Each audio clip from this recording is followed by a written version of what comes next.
ये कहानी है एक अनोखे सेफ क्रैकिंग कंपटीशन की, जहां दुनिया भर के मशहूर चोर हिस्सा लेने आए थे। जैसे ही जज ने इशारा किया, सभी खिलाड़ी अपने अपने सेफ खोलने में जुट गए।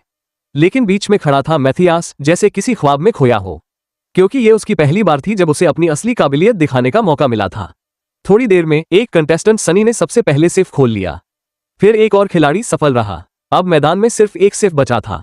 तभी मैथियास हरकत में आया। उसने ध्यान से डायल घुमाया और बिना किसी गलती के सेफ खोल दिया। वो अगले राउंड में पहुंच गया। लेकिन अगला राउंड और मुश्किल था। अब सेफ में 2 लॉक थे।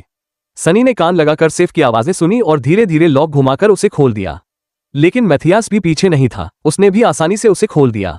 अब मुकाबला बस इन दोनों के बीच रह गया था। फाइनल राउंड में एक बहुत पुराना और खास सेफ लाया गया। सनी फिर से उसकी आवाजें सुनने लगा, लेकिन इस बार वो कंफ्यूज हो गया। परेशान होकर उसने एक स्पेशल मशीन निकाली जो लॉक की आवाजों को बढ़ा करके सुनाती थी। पर मैथियास बस मुस्कुराया। उसने डायल को छुआ और अपनी उंगलियों से उस सेफ की बनावट को महसूस किया। अब सिर्फ 30 सेकंड बाकी थे। बिना घबराए उसने काम शुरू किया।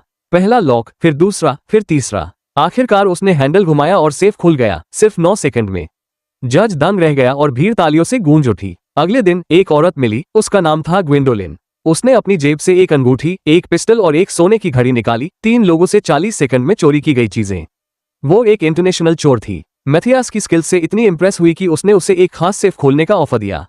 वो सेफ एक लीजेंडरी लॉकस्मिथ ने बनाया था, जिसने 4 ऐसे सेफ बनाए थे जिन्हें आज तक कोई खोल नहीं पाया था। अब क्या मैथियास इस असंभव सेफ को भी खोल पाएगा?